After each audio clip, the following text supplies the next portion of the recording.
Hello students, I hope you all are fine and well. Now be ready for an English grammar.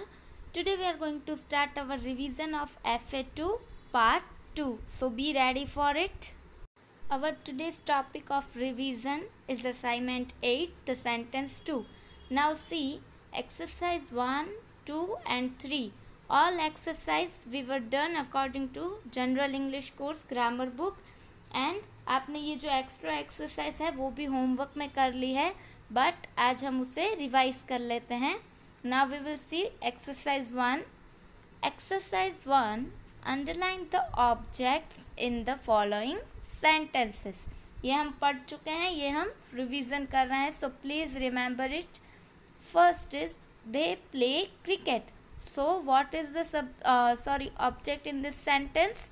Cricket. तो हमें cricket के नीचे underline करना है. Second is Fanny caught a fish, यानी कि फैनी ने फिश पकड़ी थी, तो हमारा ऑब्जेक्ट क्या हुआ? A fish. And the third one is Tom is watching a movie. अब टॉम हमारा सब्जेक्ट है, वॉचिंग हमारा वर्ब है, तो हमारा ऑब्जेक्ट क्या हुआ? A movie. And the fourth one is the sun rises from the east. So what is the object in this sentence? Yes, the east. And the next one is son ran across the bridge. तो यहाँ पर हमारा object होगा the bridge. Sixth one is my mother reads a long book. So what is the object? Book. Yes. And the last one is John has taken a wicket. So what is the subject? John. And what is the verb? Taken. So what is the object in this sentence? A wicket. Yes, I know you all know this. And yes, आपने ये already लिख लिया है, तो आपको दूसरी बार लिखने की ज़रूरत नहीं है. बट अगर आपने होमवर्क नहीं लिखा तो आप रिवीजन के टाइम पे उससे लिख लीजिएगा अदर एक्सरसाइज के साथ. Okay, so now we will start our revision. This exercise are new for you, so you have to write it in our grammar book. Okay, आपको ये कंपलसरी लिखना है क्योंकि अकॉर्डिंग टू एग्ज़ाम भी ये बहुत इम्पॉर्टेंट है. आज जो भी मैं एक्स्ट्रा आपको करवा रही हूँ वो आपने नहीं लिखा है, ये फ्रेश एक्सरसाइज है, तो आपको हमारी ग्रामर बुक में नोट कर लेनी है. ओके, अगर होमवर्क कर लिया है तो वो दोबारा नहीं करना, पर ये आपको करना ही है, ये आपको कंपलसरी बुक में लिखना है because it is very important for our exams. Okay, now I will start. Exercise 1, add the right objects and complete the sentences. Choose the object from the brackets. यहाँ पर आप देख सकते हैं हमें ब्रैकेट में दिया गया है the car, the piano, India and poet. ये 4 ऑप्शंस दिए गए हैं, उससे हमें ये जो 4 सेंटेंस है उसमें ब्लैंक दिए गए ऑब्जेक्ट में फिल करना है according to our sentence. First is the boy began to play. अब यहाँ पर ब्लैंक दिया गया है, तो देखिए द कार, उसे हम प्ले नहीं कर सकते. द पियानो, यस पियानो हमें पता है हम प्ले कर सकते हैं, तो यहाँ पर क्या आएगा? The piano. The second is the name of my country is, as you all know our country's name is India, so we will fill it with India object. Okay. Third one is Kalidas was a blank. अब यहाँ पर देखिए हमारे पास 2 option है, the car and the poet. तो कालिदास क्या है? एक ग्रेट पोएट है, तो यहाँ पर हमें ऑब्जेक्ट में क्या फिल करना है? पोएट.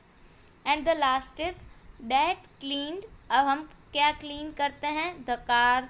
उसमें से द कार और पियानो, इन दोनों को हम क्लीन कर सकते हैं, पर हमें 2 ऑप्शन देख के सिलेक्ट करने हैं. कार को हम प्ले नहीं कर सकते, इसलिए हमने फर्स्ट ब्लैंक में द पियानो लिखा था, तो कार को हम क्लीन कर सकते हैं, इसलिए हमें यहाँ पर द कार करना है. उसके पापा ने क्या क्लीन किया? The car. जो भी सूटेबल ऑब्जेक्ट होता है अकॉर्डिंग टू सेंटेंस और सब्जेक्ट, वहीं हमें फील करना है. ठीक है. Next is a house, a tiger, a palace. ये 3 ऑप्शंस दिए गए हैं और हमें अकॉर्डिंग टू सब्जेक्ट हमें उसे फील करना है. ठीक है. First is John keels. अब अ हाउस, अ टाइगर और अ पैलेस, उसमें से हम किसे कील कर सकते हैं?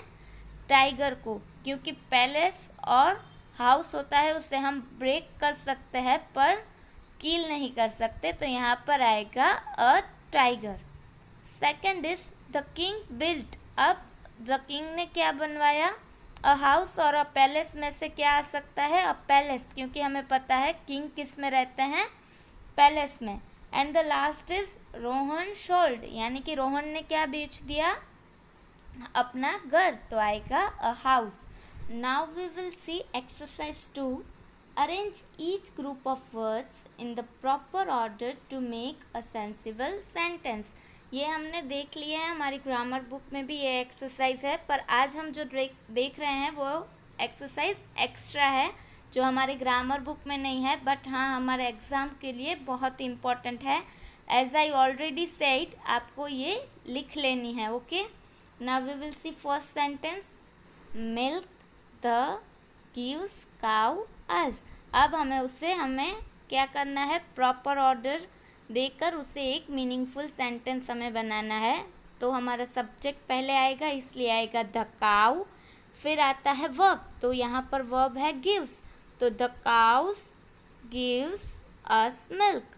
The cow gives us milk, ये एक मीनिंगफुल सेंटेंस बन गया कि जो काउ है हमें मिल्क देती है। Second is has green a he pen, तो यहाँ पर ही हमारा सब्जेक्ट होगा, तो वो आएगा पहले ही। फिर आता है हेल्पिंग वर्ब, तो ये है हैज़, तो ही हैज़। फिर आएगा आर्टिकल ए, क्योंकि यहाँ पर कॉन्सोनेंट है, तो he has a green pen, उसके पास ग्रीन पेन है। ये एक मीनिंगफुल सेंटेंस बन गया अगर हम प्रॉपर ऑर्डर में जो वर्ड्स है उसको अरेंज करें तो।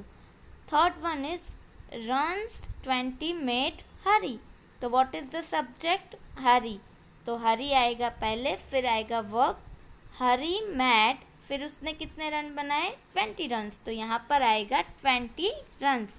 हरी मैड 20 रन्स, इस तरह हमें मीनिंगफुल सेंटेंस मिल जाता है।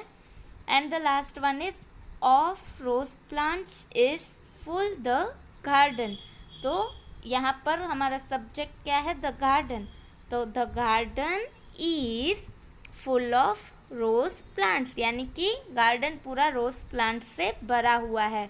आज हमने जो भी एक्सरसाइज की है वो आपको कंपलसरी लिख लेनी है, क्योंकि according to exam this exercise are very important. और नेक्स्ट वीडियो में मिलेंगे, तब सेकंड टॉपिक का रिवीजन देखेंगे। Till then stay happy and stay healthy at home. Good bye.